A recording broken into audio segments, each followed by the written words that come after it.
歡迎大家收睇 DTT Channel 嘅好慳平第4集。今集咧就唔使做啲咩聲明啦，因為今集咧我哋會講下點樣保養支槍。咁咧喺呢個保養嘅過程咧，除咗令到你支槍嘅表現更加好之外咧，仲有就係可以令到你支槍陪你更加耐嘅。咁點解要聽我講呢？2個原因。第一，小弟咧其實之前喺間 War Game 場嗰度做嘅，咁啊見證住好多客人喺槍上面嘅問題咧，來來都係嗰幾個，甚至乎我之後會帶一啲嘢咧喺身咧，等佢哋嚟到有呢啲問題，我可以即刻幫佢解決。咁問題其實來來都係嗰幾個啦，大同小異咁，等等會講埋嘅。第二就係咧，我自己有啲槍咧係由 Day One 用到而家，其實佢都冇乜點出過事。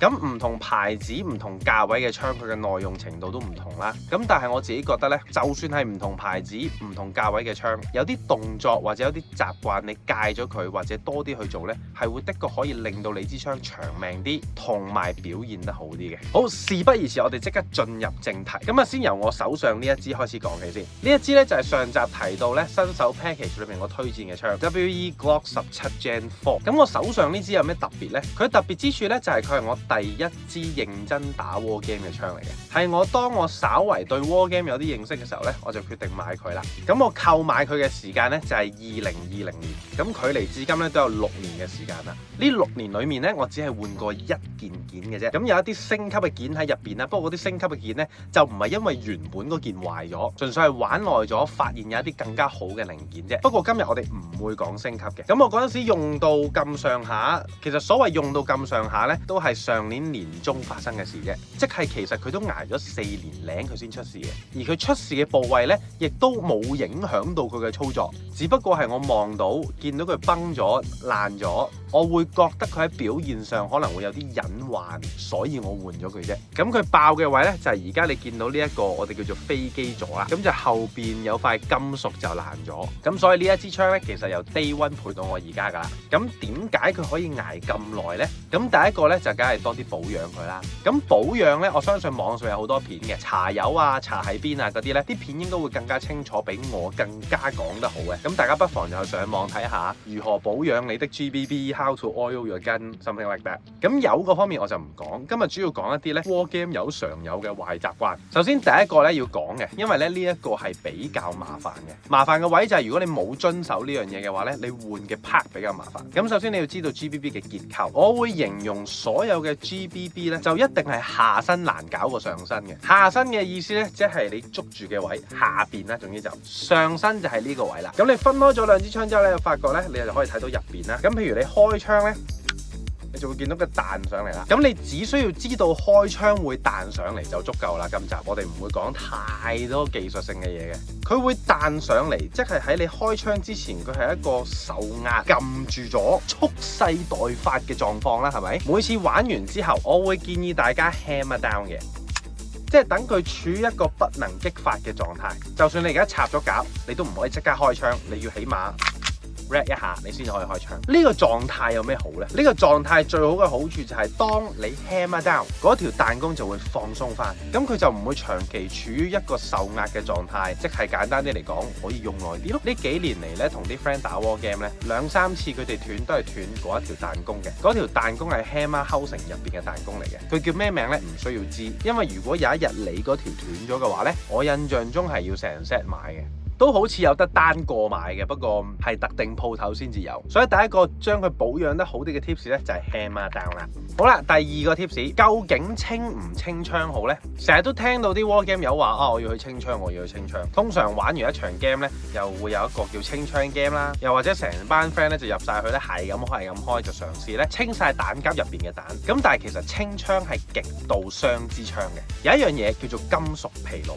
金屬疲勞咧，即係金屬透過摩擦或者撞擊咧，佢會慢慢出一啲小裂縫。咁呢啲裂縫咧累積落去咧，佢就會慢慢變成一嚿非常脆弱嘅金屬，去到最後佢就會爛或者斷開。War Game 槍大部分都有金屬，而每一把氣動嘅 War Game 槍，就算係電動嘅都好，都會出現金屬疲勞。個分別只係長定短啫。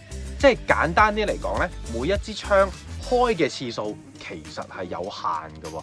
假設一支槍佢一生嘅壽命係開1萬下，你會想呢1萬下都係攞嚟喺遊戲中擊敗你嘅敵人啊，的還是對住一個冇 target 嘅地方係咁開呢？我唔清槍點攞翻 BB 彈出嚟啊？方法有3個。先講咗最 common 嗰個先，好多呢一啲彈夾咧，其實咧佢下邊咧都有個開口位嘅 ，Glock 嘅位置會比較落。